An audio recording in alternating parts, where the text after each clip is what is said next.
Okay, try now. We're not on mute. Um,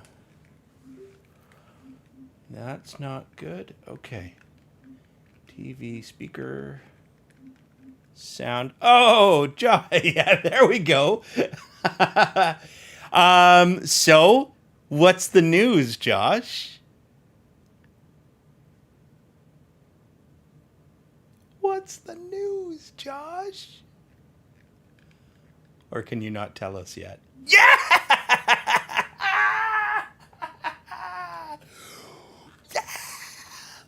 Oh, are you like on cloud nine?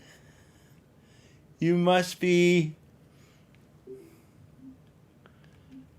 like just over the moon. Over the moon. Yeah, okay, that's fair. Hey, Rajat. Here we go. Um, but like exciting, super exciting. Let's be clear. Here, so this should be desktop. Oh, was I doing full screen for the whole intro? I'm not as upset anymore at how messy my desktop was. Um, yeah, I mean, it just seemed like such a great, Alana was her name. Oh, she was amazing. Just really, really genuinely nice. Just genuinely a nice seeming person. Um, no, it's not. Um, he can tell you all about it. He can tell you as much as he wants. But I did do the effort. I did do one of the references. So that was, I got the chance to meet the person who made the offer, and like, holy jeez, she sold me on how great they were. It was just really cool. Here, there's one other thing I've got to do. One other thing. So this is the last week of. Yeah, well, she was really nice, but I do like where I am. But she was really nice. Okay, that looks like a fine. So in theory, I do like where I am, but she was okay. So I'm gonna mute that. Sorry, so what I'm doing is I think I have finally got it set up. Oh, look at this. So if you chat in here, and so we're gonna test this. Oh, that was not what I meant to type. To be clear, that was touch typing with my keys, my fingers misaligned by one. There we go. So now, when you watch in YouTube or on Twitch, your messages arrive, and I have to exit Slack. All of this stuff that I should be doing before I. Now, did that exit Slack or minimize it? Um, Let me go back to solo for 2 seconds. Um, Slack, and we will go file quit Slack. Okay, Control Q. Now we can go back to desktop live stream. So, okay, so this is the last week of the interview prep course series. Again, a note, and like, this might not be the thing you're interested in, and that's cool. But the next series I'm going to be doing is the Clean Architecture Book Club. And there is nothing in these chapters yet, but they will fill up as time goes. And just like in the previous one, you can follow along live and discuss, or sort of connect asynchronously and watch them on your own. And hopefully they will be pretty long-lived in terms of people finding them when it's right for them. I think actually, so I think that's going to be my goal, because I know how I am with book clubs, and the way that I am with book clubs is I technically don't always do all of the reading. And so what I'm hoping to do is make enough notes on the chapter that you get the highlight that enough notes on the chapters that you get the highlights of what's trying to be said without actually reading or owning the book yourself. You can get it at the library. And I've blocked out 2 hours a week because that's the easiest thing to plan around my wife and my kid and getting scheduling and stuff together. But realistically, I expect that they'll wind up being a lot shorter than they are now. So it'll be like, start on time, and that's just a theory. Some weeks will be a lot longer, but like week 1 and 2, I'm expecting probably, like, unless people show up with things to say, you could probably get through it in half hour, 45 minutes. I don't know. We'll see. Anyways, so the final step is to deal with behavioral interview content.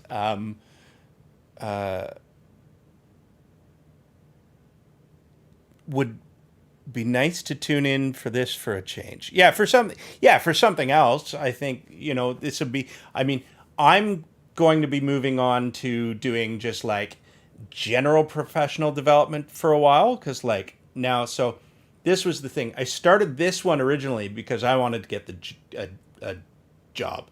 I got the job, and I got the job by like week 3 or something?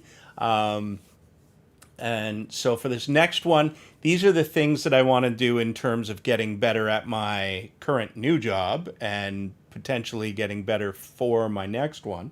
So architecture is the first book, and then I have a few other choices. I think I want to look at site reliability engineering, which is sort of a really interesting around the hosting space, like dealing with the architect. So it's sort of like a structured progression where we talk first about architecture itself, and then we move. Technically, I should have started with clean code, because clean code is like, if you wanted to do a logical progression, you would go write the code cleanly, then design the system cleanly, right? Clean architecture. And then moving on to the Google books on site reliability engineering, which is, so you have your code written, you have your architecture written, and then you have your hosting handled within the site reliability space, or the SRE space, including, because the Google books also, actually I should bring those up, because let's sre.google/books. So 3 O'Reilly books are available for free from Google. And I think I'm not sure if it's this one or this one that is probably the best choice to go with first, but like going through. So this would have hosting as part of the system, and we'll have security issues as part of the system. And it's just like a really like deeply involved thing on how to deal with. I think that is kind of the next full stack is probably what I would describe that as. So like coding, architecture, hosting.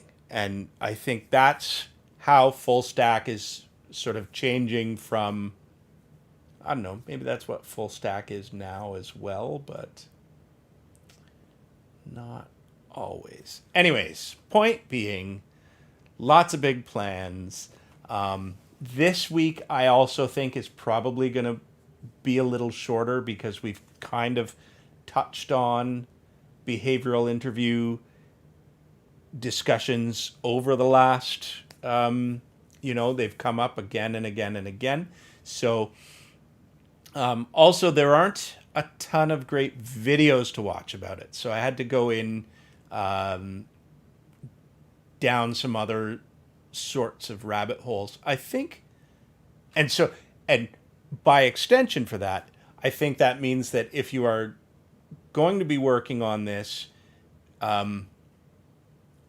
it's I've got two minds. One, okay, so we're talking about how to pass the interview, but also how to manage and become better in terms of your behavior as a professional and as a working professional. And I've been kind of trying to gather resources on that front. So let me say, learning objectives, I kind of want to update this into a couple of no brilliant jerks. That's one. Number one is here, we'll get rid of that. That was just being cute. So number one is have an understanding and plan around passing the behavioral interview. And number two, which I think is probably more valuable over the longer term, is have an understanding of the requirements and expectations for professional at higher levels of function, which is to say, if you want to, so, whatever level you're currently at, we will call the top level that you could get to CEO, right? And so not all of us can be CEO. I mean, certainly most of us won't. And there is a question about what sorts of behaviors will at least get you through the stages of improving your career. So this is more, now you've got the job. And of course, there's passing the interview, but there's also, once you have the job, how do you get promoted within that space or act as if you were working at the next level and then get promoted by going into a new job, right? So like if you were trying for 5 years to get promoted into technical architect, for example, are you not getting promoted because they're messing with you, or are there things that you could be doing within the scope of your work life that would help you get up to that next level? And so again, I'm going to bring up what got you there. Again, I'm going to bring up how women rise. And there are a few others that I don't have written down that I want to tuck into. But starting first, let's go with, again, this is from educative.io. You can log in. If you make an account, you can log in. And this Grokking the Behavioral Interview is a free course that they offer. And so I picked out a couple of dots that I thought were worth talking about. Purpose of behavioral interviews, I think, was pretty useful. Let's start with an intro from Clement, who you may remember from algorithm.expert, system expert or something. Hey everybody, welcome to Algo Expert. This is the introductory video of the behavioral interviews content right here on Algo Expert. The goal of this video is to give you a clear idea of where behavioral interviews fit into the entire software engineering interview process. At this point, if you're watching this video, you likely have a pretty good idea. You're likely relatively familiar with the fact that at big tech companies and at tech startups, technical interviews come in two different flavors: coding interviews and systems design interviews. And of course, we prepare you for these two types of interviews a lot right here on Algo Expert and Systems Expert. So if you take coding interviews, as their name suggests, they assess you on your coding skills and of course your data structures and algorithms knowledge.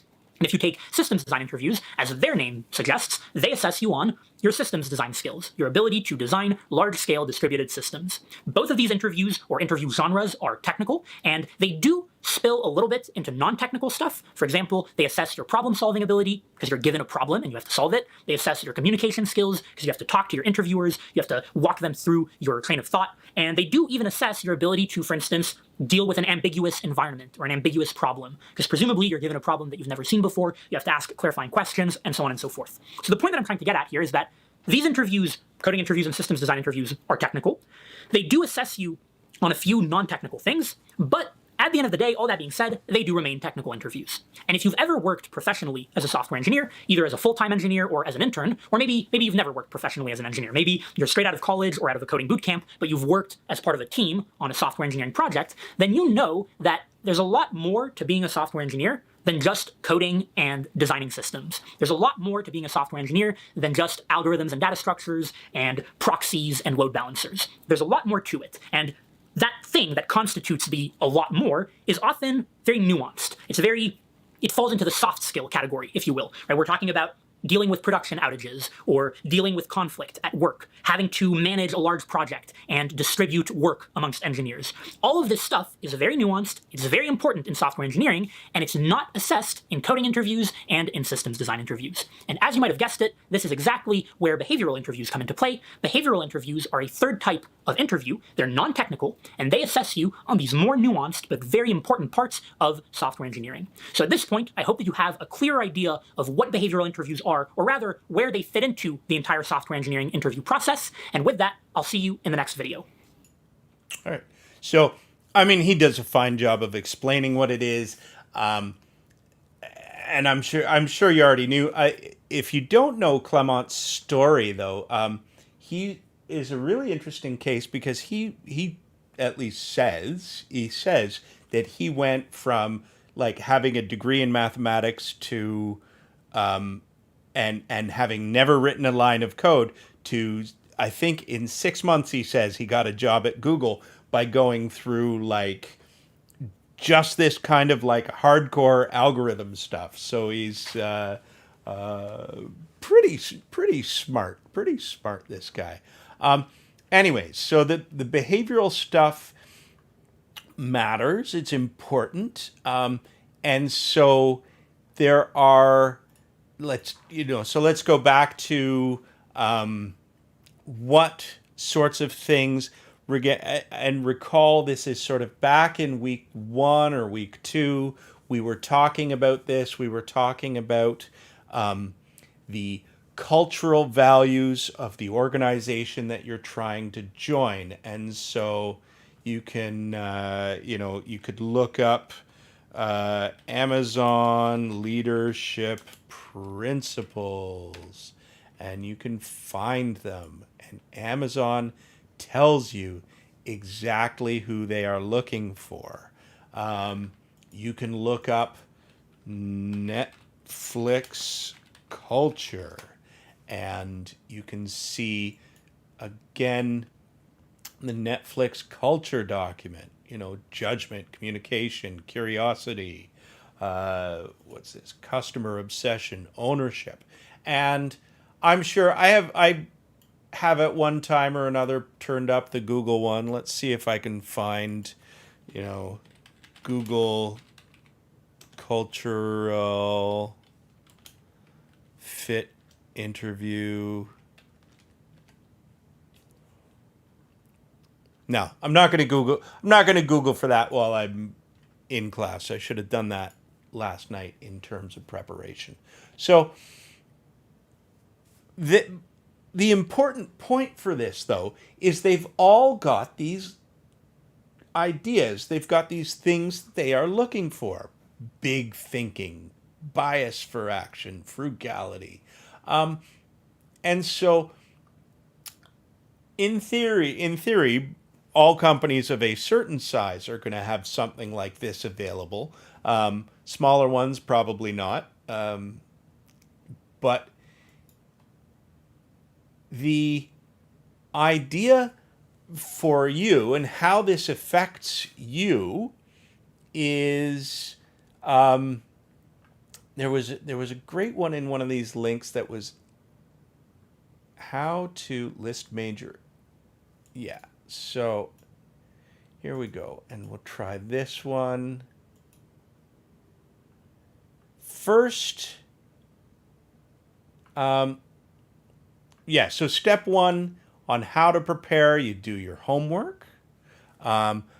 Another one somewhere in all of these resources, they offer some guidance on, and here's another set. So, here's the work you want to do for this. So, come up with a list of stories, a list of experiences that you've done, and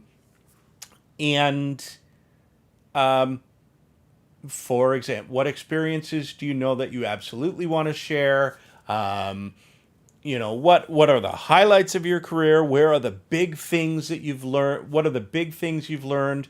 And then make sure that you have a list of these things where you had a sense of accomplishment, fixed when you fixed something that was broken, challenging leadership, times where you did not do as well as you should have, and um, you know, all of these times when you failed and what you learned. And then, if we go back to, I shouldn't have closed those. No, I didn't close them. Then, so you've got this sort of generic list of stories for things you've actually done.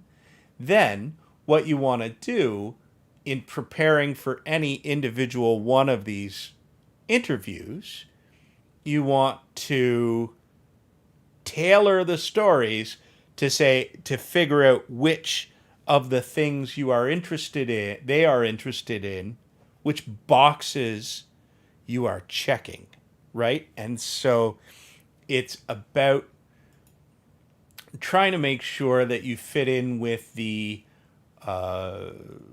hiring culture and the work culture, and just trying to tailor your answers to that stuff that's going on.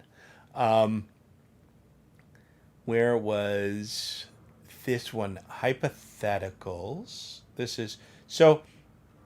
How to nail a behavioral interview. Is that this one? How to nail a behavioral interview. There is one of these things where they have you recognizing behavioral interview questions. So this one's important. So when you're in the interview, you will see questions come up like, tell me about a time when you did something. Can you share the situation? And you can, I mean, from a coder perspective, I mean, realistically, you're from a coder's perspective, if they're not saying solve this in PHP, it's probably behavioral questions, right? Like if they're not saying, solve the algorithm, they're, and so sometimes they have words like, what is the greatest thing you've ever done, or the proudest or worst. And so, do you really, if you don't have the greatest thing you've ever done, just come up with a reasonable one. And I guess a tip that comes out of this series of articles or this course, or things to remember, are, sometimes sometimes free talk is just free talk, right? Like, are you a sports fan is not necessarily a behavioral interview. Sometimes small talk is just small talk, and not actually an object-oriented learning language that we taught in university. So prior experience questions, mostly, I think the most important thing to come away from today's session is the knowledge that these resources are here, and that you should put effort into going into these things, into detail in these things before your interview. But I don't know that we really need to go through this well-established stuff right now. So the other thing that I wanted to get to, behavioral interview with a tech YouTuber. This one might be fun to watch, might be interesting.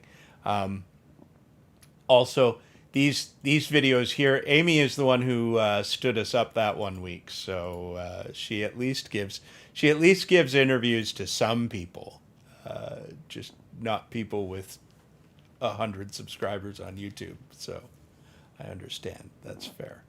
I wouldn't do it either. It's not true, I would, but anyways. How to answer them. Okay, so I really want to talk about these two summaries. And I don't know if Pebs is here this week, but we're going to go through this anyways in case she watches back later. So this book, again, I'll bring up the... You'll get there. Yeah, I will. Over time, maybe. I'm not too worried about it. I think it's already been worth it. You know, like, you got a job, I got a job. We're batting pretty well. So what got you here? So the first one we're going to talk about. So what got you here won't get you there is the 20 workplace habits that, how successful people become even more successful. And this book itself is I believe they've sold over 1 million copies of this thing. It's absolutely bonkers how popular it has been over time.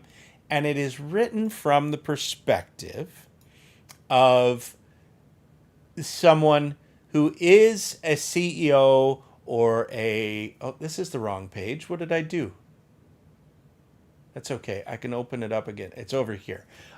It's written from the perspective of someone who is a CEO or a high level or a director or a vice president or even just a manager who's saying, if I'm going to be at the leadership level, how do I moderate and modulate my behavior in such a way that the people around me don't feel steamrolled, don't feel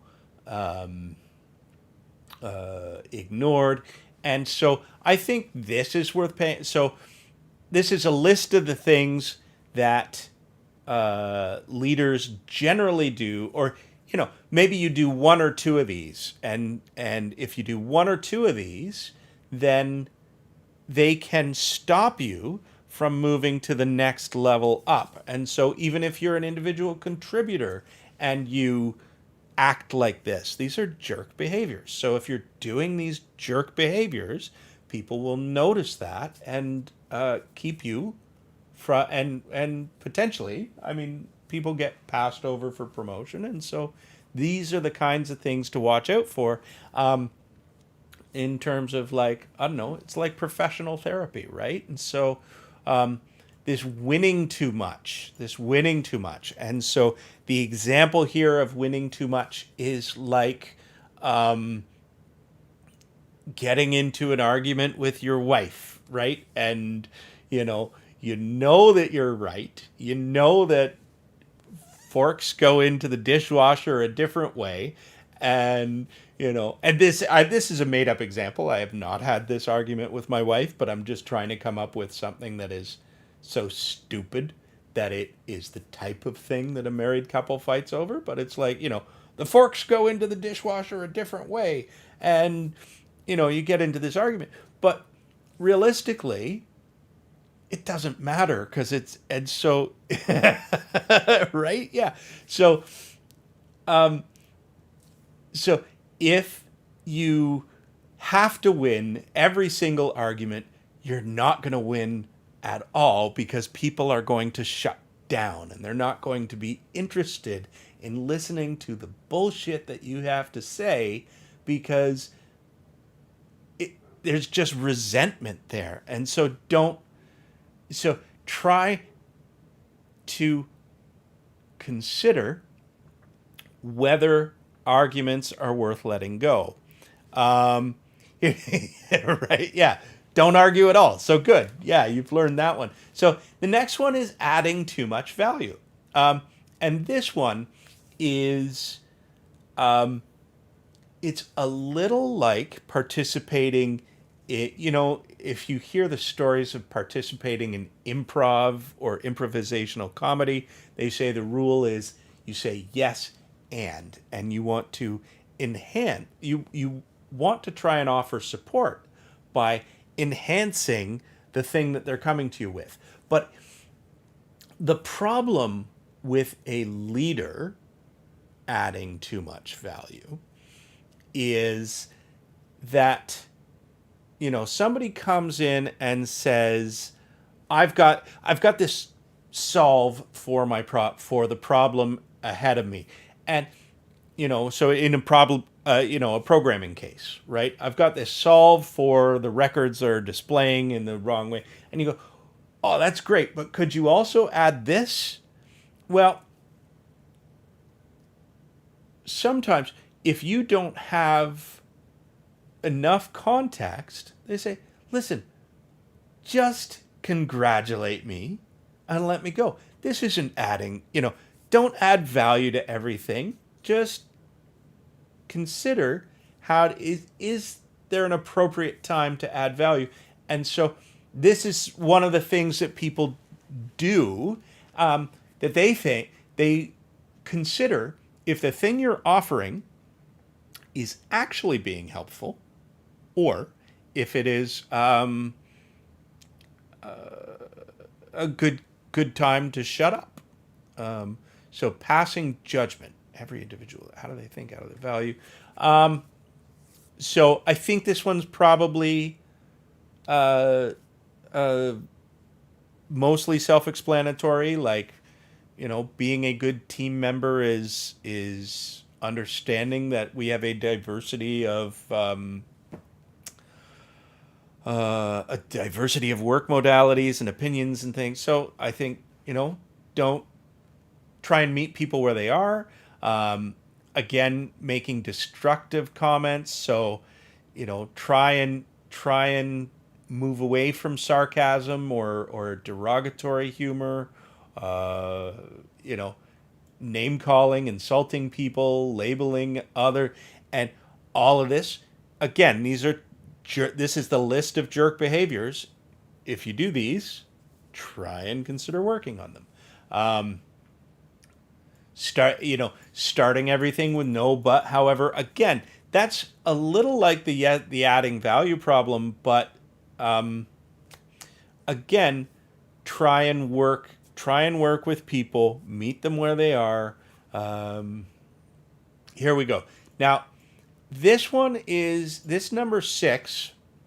I was gonna wait. Number 6 is particular to men, according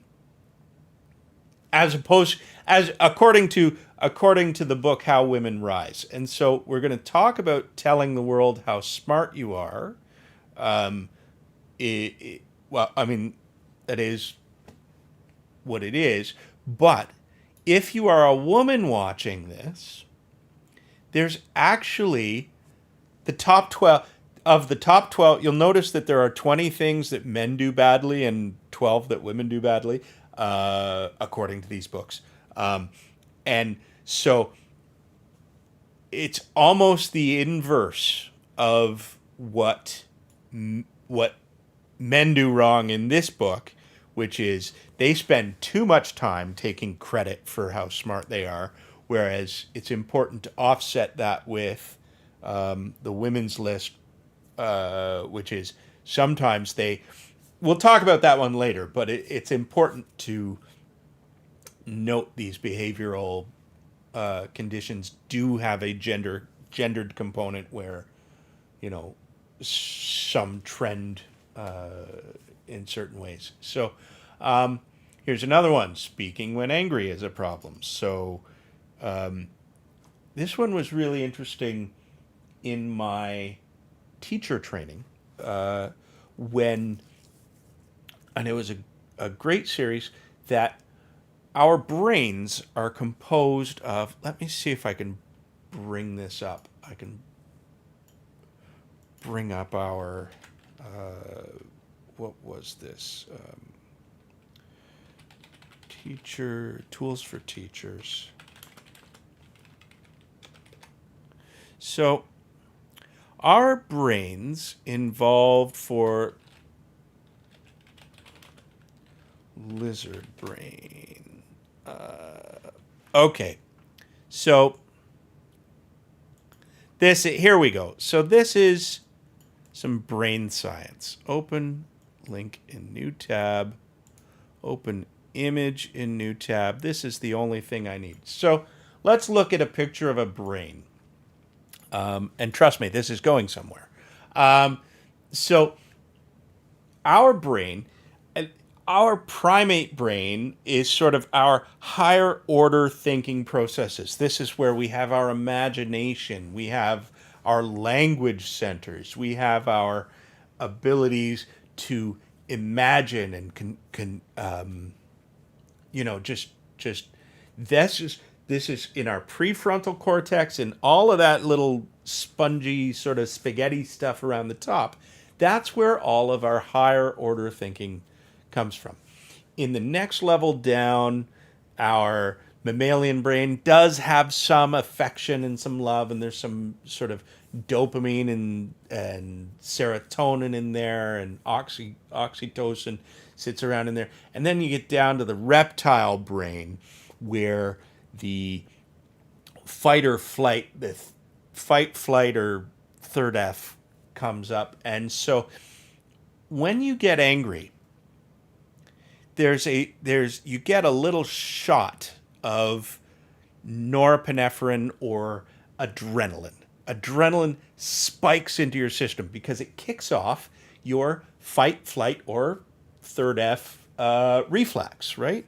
And what happens when you are in fight or flight mode? It short circuits all of those higher order thinking processes.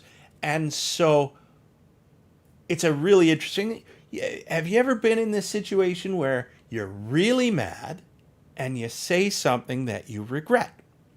Well, there are, this is a gross oversimplification, but, effectively what happens is your reptile brain, that thing at the base of your cerebellum right there, it's shooting on adrenaline and it's true, the third F. It could be anything though. Just don't Google for it. Or at least I can't Google for the third F. And hello, thank you so much for coming and joining us, Sir Crook. So if you are speaking when you're angry and you're in that sort of reptilian response mode, you're more likely to say something you regret. And so this was a great thing that I learned during my teacher training. They sort of framed it in this way. And they say, so if a kid calls you fat and stupid, or whatever, because they say things, kids are, oh, thank you so much. I really do have to upload the other ones to the audio system. So if you are, if you're in that situation where you're about to say something nasty, I always try and frame this in the form of like I'm talking to a child, because in teaching the repercussions and the lifetime damage you can do when you get really angry and shout at someone. You can ruin relationships, you can burn bridges, you can, in the case of children, you can really hurt them for a long time or even a lifetime. And so the thing you should do in terms of don't speak when you're angry is take 3 deep breaths, and like long ones.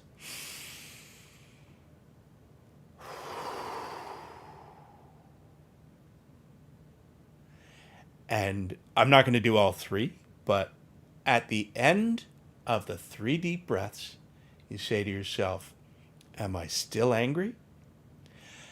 And if you're still angry, take another 3 deep breaths and keep doing that until you are feeling calm enough that you are not going to flip out and ruin your career or yeah, that's right. That's right.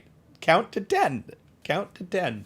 Or those deep breaths. And it's just like all of us will have calming techniques and things that they do. Anyways, so don't speak when you're angry. Even, don't email when you're angry. You just walk away, let it go, come back when you can think about it rationally. I've already closed the little brain picture, but when you're down here, you want to move it back. Yeah, don't code when angry. Well, yeah.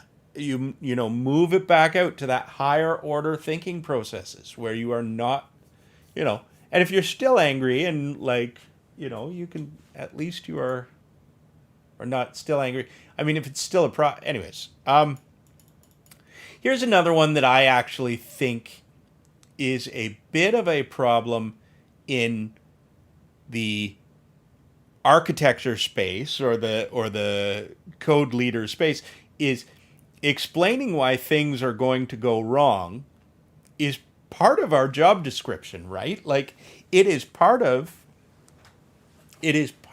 silly typos. Like mine earlier when I was testing and I typed something bad. So part of our job as architects is saying where and why things are going to go wrong. But I think part of this is to make sure that we do it in a way where we're not talking like one of the things that I try and do myself in my programming and architecture is I never say something is impossible. I never say something can't be done, but I try and explain it within the boundaries of cost of, and certainly there are limits of physics and things when we talk about getting to highest end distributed computing, but that's not us, So when we say something can't be done, it's prohibitively expensive in terms of time or something or complexity, and maybe there are other ways to do it. But try not to be negative. Here's another one: withholding information, and it's just if you've got information that is valuable and viable for the team, make sure you tell people. Don't keep this stuff to yourself. And okay, thank God. And failing to give proper recognition. So if you get help from people, what's this? Used to be told I was negative when I said something can't be done. I switched to explain why it wasn't worth doing. Yes, and that's right. And that's a total shift in behavior. Even though you're saying the same thing, you're not saying this is impossible, but what you're saying is this is expensive and it will not be profitable. And if you still want to do it when it is not profitable, then let's talk about how do we get it done, right? And so that's the same thing, but it allows people to be included. It allows people to understand the nuance of the decision making. And it is a far better leadership tactic. Failing to give proper recognition, so make sure that you accurately recognize the contribution of your teammates, and you do that. Just do it. Claiming again, and there's the opposite. Don't claim credit that you don't deserve. Again, we'll talk about how women rise, because they tend to have a subset of the problems, and some of the problems are a little different. And so, but anyways, claiming credit you don't deserve is a problem. Making excuses and, clinging to the past. This one's interesting. Blaming circumstances from the past for their problems, failure, present bad leadership.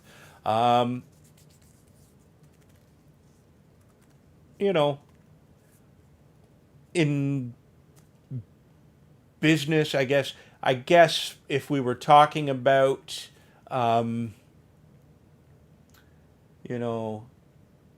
anyways, try and let go of the bygones, and try and meet people where they are today. Again, this is from a leadership perspective. If you are an IC, again, I mean, it's not really for an individual contributor. This is something that you probably won't get seen doing, because you don't delegate work. But when you do start getting leadership spots, try not to pick favorites. Refusing to express regret, or not admitting when you were wrong is a problem that some people do. Not listening. You have to listen to the other team members. You have to express gratitude. These are, and it's just really important to go through this list of things and find the ones that you do, or because nobody does none of them, and how to minimize the ones that you do and get better and work on it, and keep going. So, somebody gives you bad news, don't shit on them. Passing the buck, where there are, I wouldn't say, if there are things that you could do, take responsibility. And this one was pretty interesting. This one was pretty interesting because I read an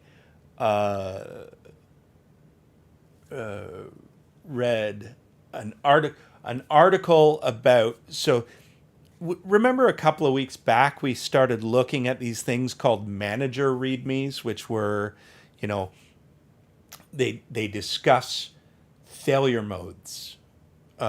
Failure modes being a colloquial expression, meaning what are the things I'm good at, and here are the things that I'm bad at. And so, in terms of if you pass the buck all the time, or if you yell when you're angry, or if you do any of these other things, what was the one, you yell at people, and then you just say, "Oh, that's just who I am. Don't worry about it." That's a problem, and that's the kind of thing where you refuse to acknowledge. If you refuse to acknowledge these things that you have that are flaws, or you say, "Well, I'm old dog, new tricks. Can't teach me anything."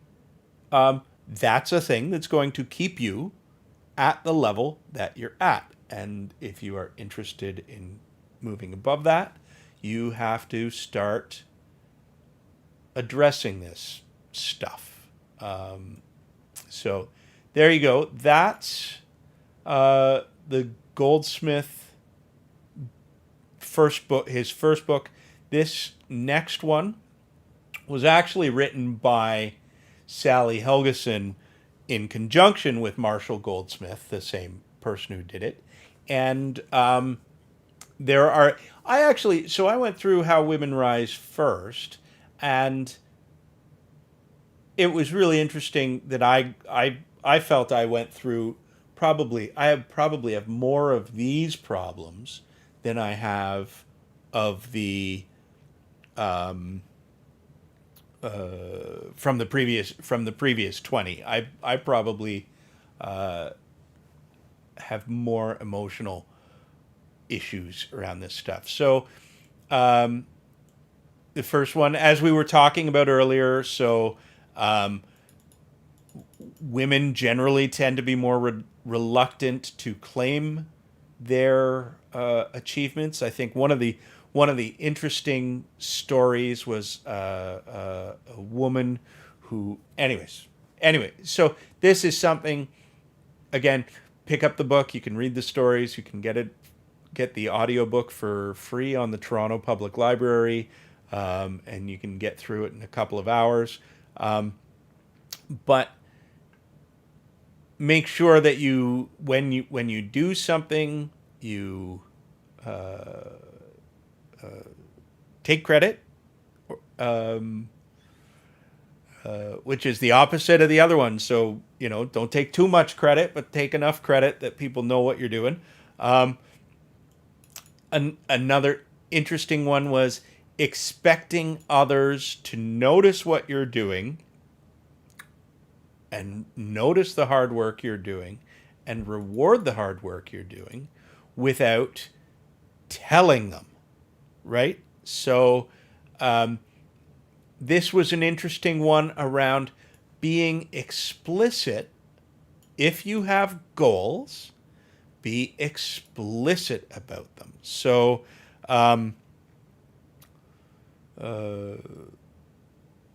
if you are I'll think about a experience of someone else who is not attending, but who we talk to sometimes. So if somebody is sitting around and they are an intermediate developer or a full stack developer and they want to be promoted to senior, there are some people in companies who show up, work hard at the level that they're at, and they are not particularly interested in moving up. A great book, Radical Candor, talks about the fact that you have to have teams that are a mix of people who are not very ambitious and people who are ambitious. And so sometimes people who are hardworking and don't crow or talk about or claim their achievements might be seen as maybe they're not ambitious, maybe they don't want to move up. But it's important that if you do want to get a promotion, if you do want to move forward, you are talking about it, that you are telling people what you want. And here's another really great one. Anyways, because if you're not, and so what is your grade? So these are things that you should think about. This is a much better article, by the way. Like, what are the things that you want in your current role? How can you talk about what the things you want for your in a 5-minute blurb, right? So if you're riding an elevator with somebody, can you say, I want to be promoted from intermediate to technical architect in the next 2 years, right? Or next 6 months. I want to be a technical architect in the next 6 months. Like, can you is that possible within your current organization? Anyways, so those are things. There was a really interesting story about overvaluing expertise, and I think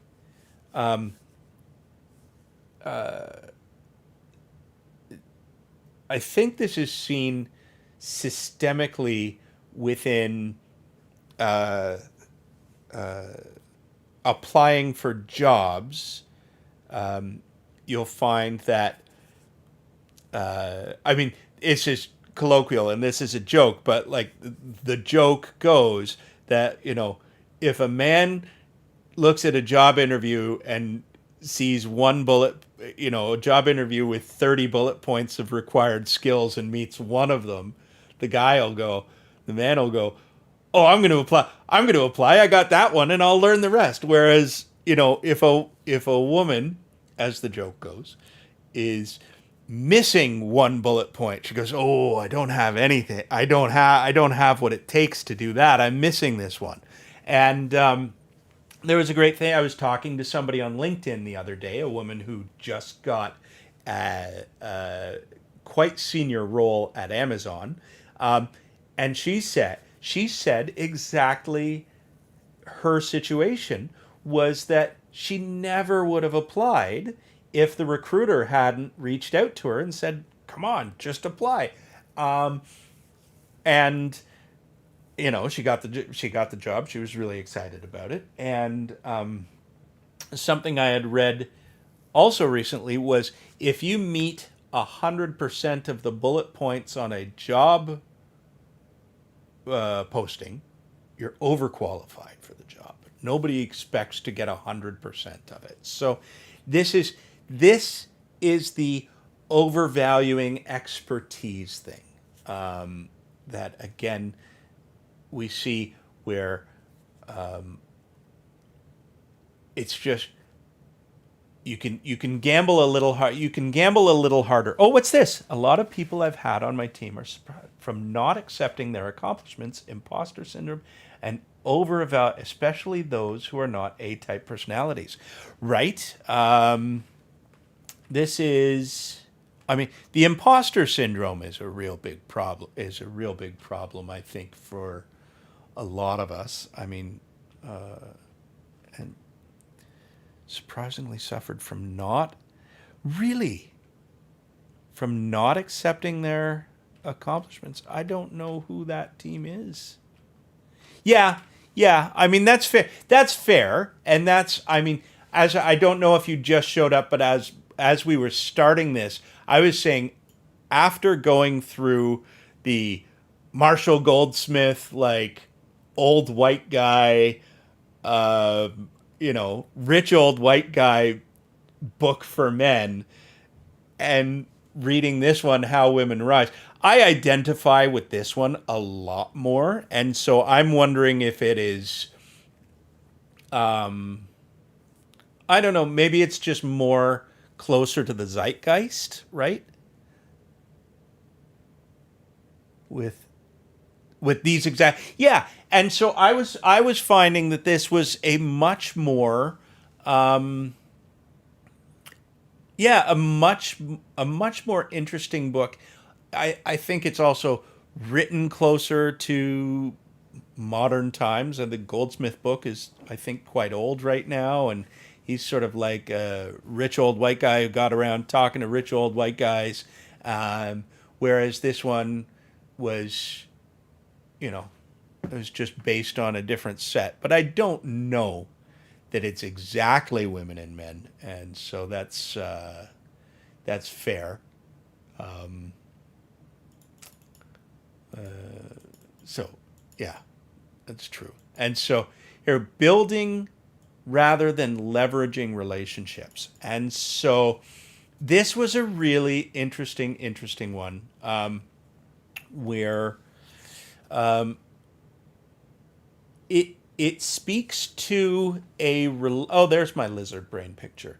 This one speaks to a real reluctance of people to make use of the friendships that they've built along the way. And so the story in the book that's given is something like, one of the people was trying to trying to reach out to a friend of theirs who worked at a local part supplier, right? So I think she was at a hospital and she was trying to reach out to a part supplier, and she wasn't willing to reach out to get something for herself, but she was willing to reach out to get something for the hospital. But I think one of the things in terms of what we should do is do not be afraid or do not be reluctant to say, reach to ask people for favors. I think that's really the crux of what this is if you reach out and do a favor for someone, or if you reach out and somebody asks you for a favor, you do a favor. It isn't always necessary to get a full mutual benefit now, because sometimes it's this sort of comes around, goes around issue, and you just sort of, if you work together, a rising tide lifts all boats, right? So if you do something for someone, maybe they pay it forward, maybe somebody pays it forward to you, and we all just get better together. But we've got to be willing to leverage those relationships that we have. So this is another one that was interesting. 12, getting allies on day one. So here are who are the key allies who can help you and who you can support.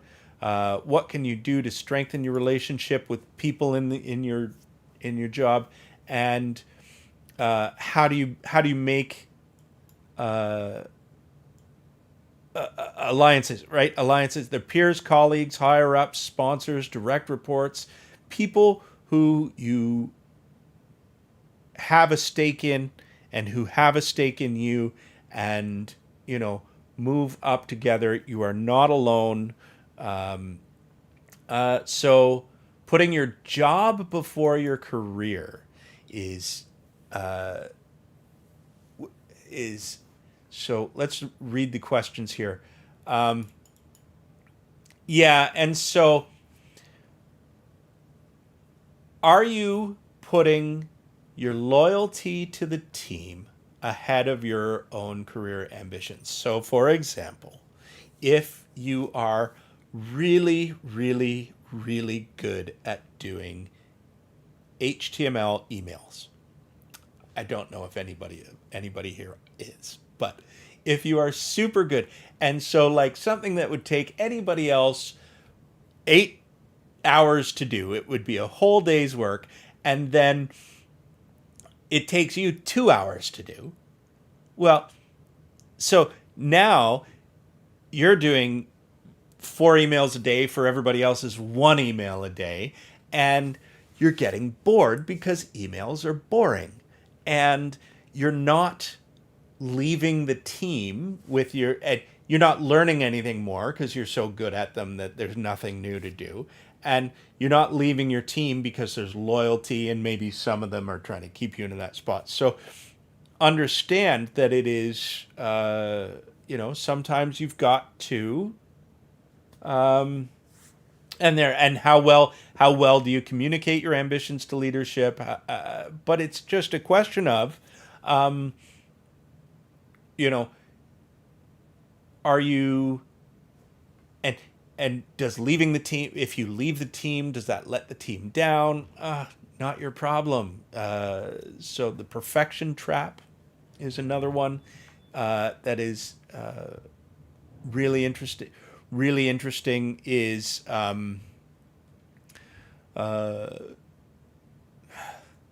have to read the book for the story itself, because it's but it is pretty funny because it's right.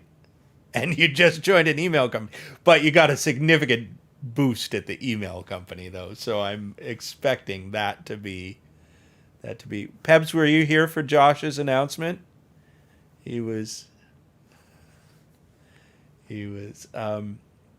So this is one. Are you too much of a perfectionist? How could that be?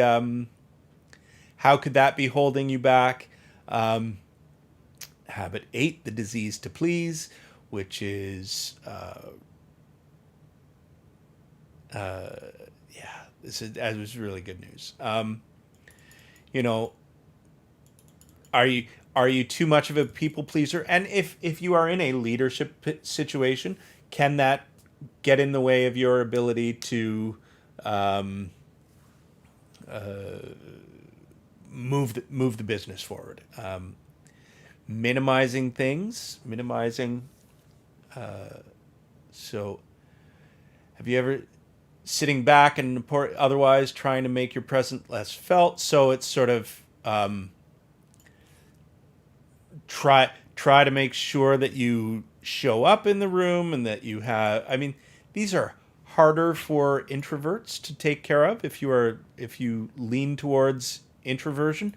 But again, these are about the things that are preventing you potentially preventing you from moving up to the next level. And a lot of these have that common thread of not being out there enough and not listing as ambitious enough. So what is this? This too much emotion, too many words, too much disclosure.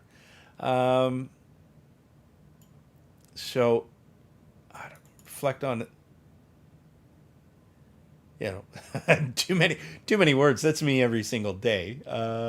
In your mind's eye, how do you catch yourself? So just learning when you're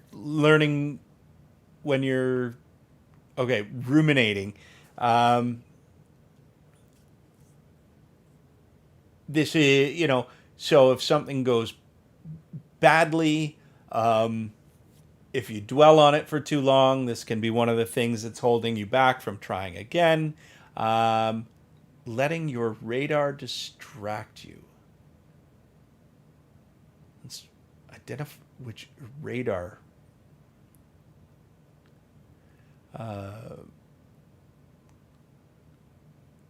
Scanning. I don't know. Read this one yourself. This seems dopey. Reduce distraction. How do you reduce distraction? Okay, so there you go. Those sorts of things were interesting back and forth. 12 things. Okay, so we got both of those. We're at 8:08. Software. So the behavioral interview, how to answer. Is this one? Let's try this one. This one. That's on mute. I'm Madeline Mann. Want to know? Hey everyone, this is Self-Made Millennial. I'm Madeline Mann. Want to know the step-by-step process on how to rock behavioral interview questions? Well, fantastic, because that's what this whole video is about. To keep getting interview and career tips from the person who has seen it all from the recruiting side, subscribe to this channel and hit the bell to get a new video every Thursday.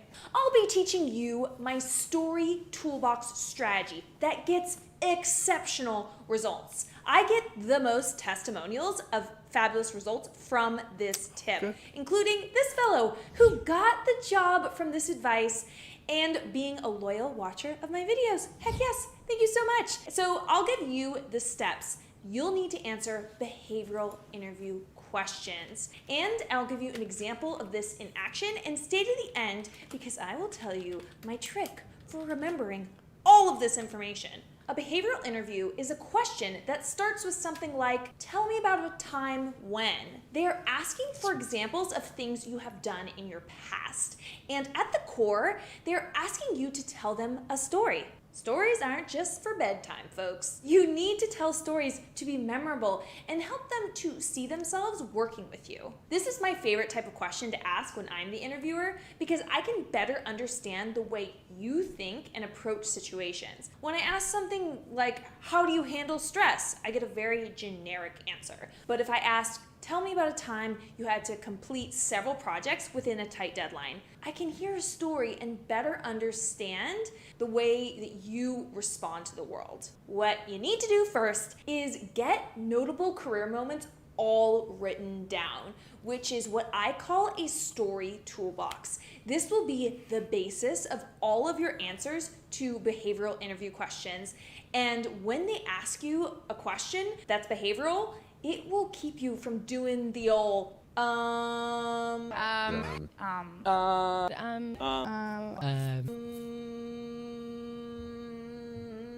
was the question? So take the time to write this all down in a document, such as a time you saved the day or solved a big problem, a time when you worked with a difficult person and how you handled it, a time you messed up or failed. Put this all down in your story toolbox. Now, I have a lot more prompts for you, and it's kind of boring for me to list them all out verbally here. So I will put a link in the description with a full document of prompts. But by the end of this worksheet, you'll have about 10 or even more stories locked and loaded. So you need to get that story toolbox filled out before moving on to the next steps. And I want to emphasize, you creating that story toolbox just 10x your potential to rock the interview.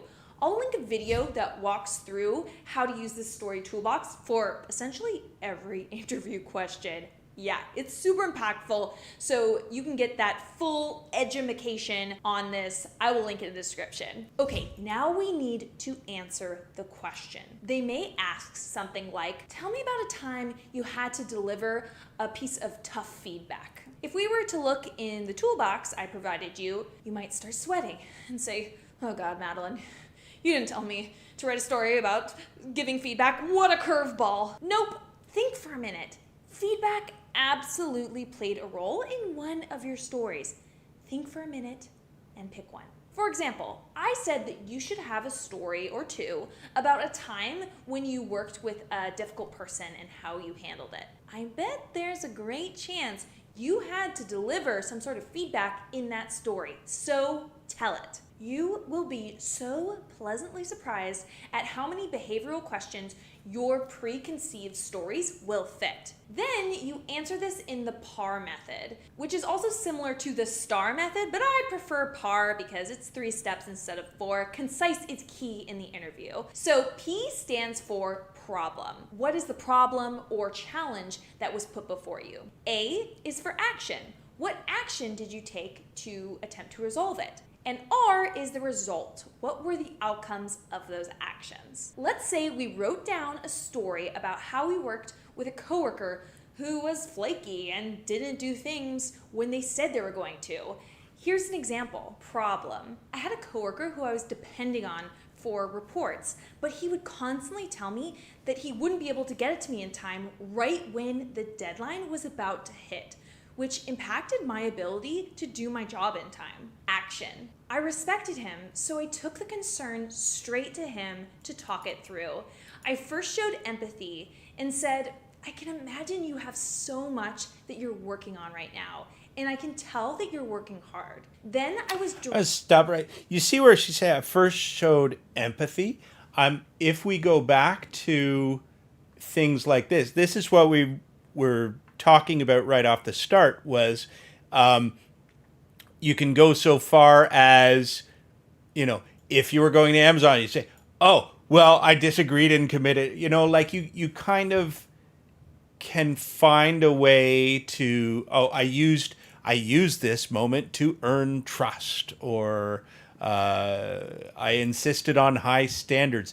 And that's kind of like rewrap your stories in the framework of what your target company is looking for. And so that's correct, about how he was affecting me. So I said, and I wanted to discuss the past 3 deadlines that we set that you weren't able to meet. When you don't get me the reports on time, it delays the entire production process and leads the rest of us to take several hours to readjust the schedule. How can we ensure this doesn't happen in the future? And then finally, you explain the result. I was nervous about the conversation, but he opened up to me about how he is always trying to chase down the information for the report. And so we came up with a streamlined solution where we now submit a form with every report request, and he stopped putting off the task. And from then on, we have been getting the report on time. And that's it. The same exact story works for those two prompts, but it could also fit a lot of different other questions, like tell me about a time that you had an interpersonal conflict you had to deal with, or tell me about a time when there was a communication breakdown. Tell me about a time you took charge when your boss was unavailable. Once you have your story toolbox, you can fit these answers every which way. And what I do before every interview is, if it's a phone or video interview, I have the title of every story to trigger my memory on the computer screen or paper on the table. If it's an in-person interview, I always read all the stories right before I go into the interview to stay fresh. And I bring a notebook in, and I bring notes that I set in front of me. Now, I'm smooth about it. I'm not like sitting there reading the answers while talking, but no one does this. And I have notes out and I'm taking notes while I'm in the interview, and it actually comes off as me being prepared and just giving way more of a hoot than everyone else. If you want every single job search email template you'll need in your job search, I've got it for you. I have an ebook called Fill in the Blank Job Hunt, Essential Email Templates for the Job Search, and it tells you what to say to a recruiter or hiring manager right after you submit an application online, how to follow up with a company. There you go. So that's a good summary on that front. And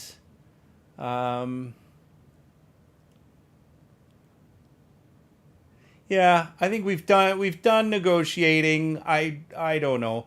And I think that's it. This is probably more of a working on your own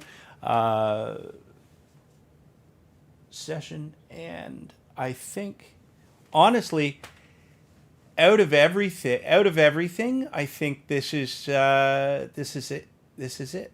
This is the last week on this one, and next week starts clean architecture, and we're ending early.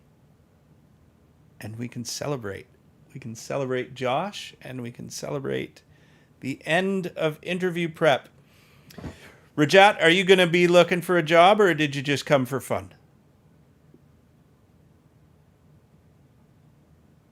Anyways, I know that just for fun, state contact. Yeah. Oh, Kruk, we should, well, let me know if you want to chat offline. You can always send me a note. I've got you're new here, so where is my email? My email is right in there. So if you want to chat and go over what you're doing, again, this is 12 weeks of stuff, but I'm happy to have a one-on-one chat and to work through it, and see what your thoughts are, and whatever you need. Oh, good. So yeah, whatever. But seriously, do not feel. Yeah. Oh, seriously. Yeah. No, all of them are. I can go to the YouTube channel. Yeah, but Pebs, you've got some time. Yes, so they are all on. Let me load up my YouTube channel, and I will show you where everything is. Oh, here she is, Self-Made Millennial. I liked her. She was good. So I go to my channel, and oh, that one looks great. Looks like I don't know what's going on there. So the Code Interview Study Group has week 0, 1, 2, 3, 4, 5, 6, 7, 8, 9, 10, 11, and recording right now. Oh, by the midterm performance review was great. Oh, wow. Nice work. 20%. Awesome.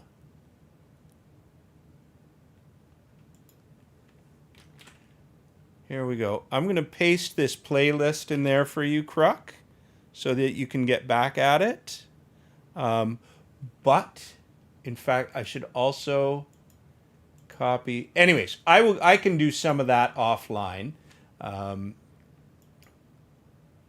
Week 9. I have to rename that. And so, anyways, but yeah. But again, if you want to talk to me, or if anybody in the future wants a chat to go over their plan or whatever they're looking at, like, send me an email, tell me it came from the channel, and we'll we'll set up a one-on-one Zoom, or we can chat and find out what you want. Anything that you like, I'm happy to help. I know that Pebs got out of a rut thanks to my unbridled optimism and relentless, no, you will program. And then, and Josh got himself a full-on new job out of it. So, that's it. So that's it.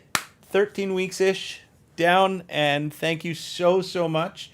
And if you come back next week, then we will see you for Clean Architecture.